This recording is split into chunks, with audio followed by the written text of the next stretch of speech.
I feel like if there are 25 reporters on some huge station, and there's only 2 black people, that's not very, representative of what's going on in society.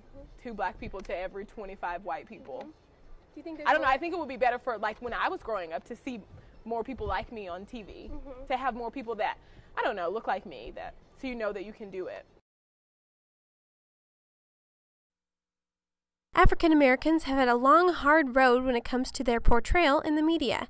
In recent years, they have made huge strides as far as representation on air. However, OU Nightly anchor Brooke Thomas thinks that more can still be done. I'm Brooke Thomas, and let's head over to Tom Gunter. There aren't very many of us. I feel like, especially in Oklahoma, there's maybe 2. It surprised me when there's more than 2 reporters that are black or anchors total at any station.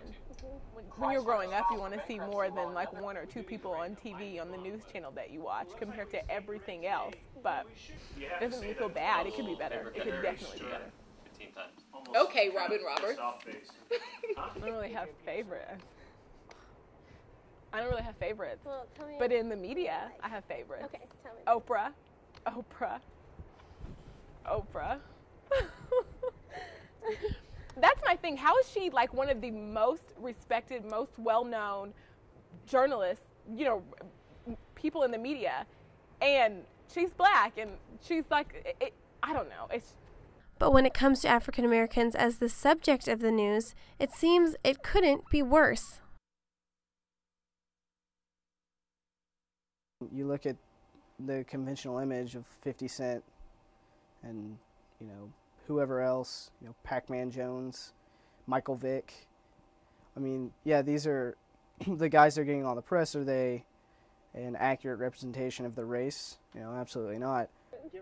It's always like the loud, gum-chewing, gold tooth, like lady wearing, I don't know, it just seems like why is that the person you gravitate towards when there's a fire or something? It's always that person, the stereotypical ghetto person. Do you think that's the first one on camera? Every black person doesn't act like that. Most black people don't act like that. It just seems like maybe that's the most entertaining, and I don't know, it's not cool. On the other hand, African Americans can be found as the overwhelming stars in the sports world. Well, my favorite announcer does happen to be African American. His name's Gus Johnson.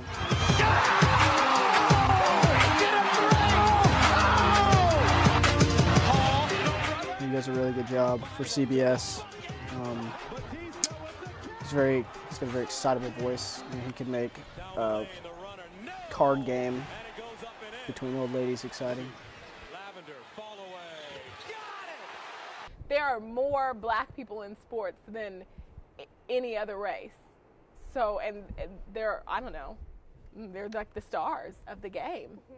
So, of course, they're portrayed very nice. My favorite athlete was Barry Sanders, just because he was so businesslike.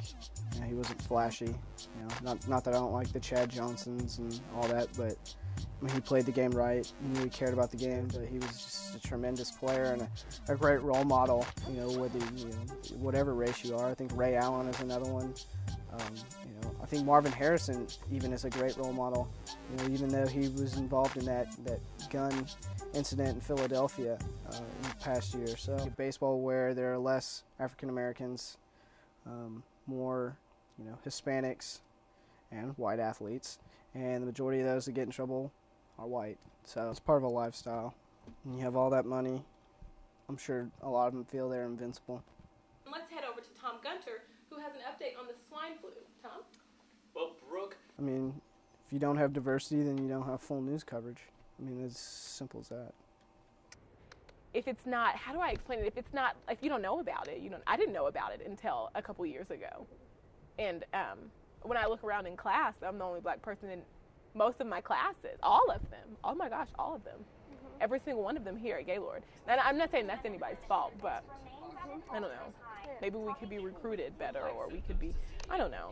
I don't know how to explain that.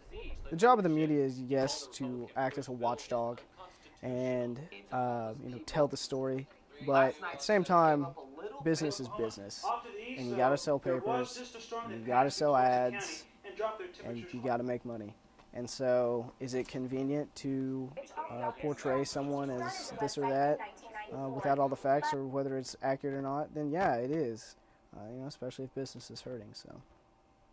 For all races to be represented fairly and equally in the media, there is still a long road ahead. But there is hope with each generation that these problems will disappear, and society can finally regard the media as an unbiased and objective forum for their information. She'll speak at the National Weather Center.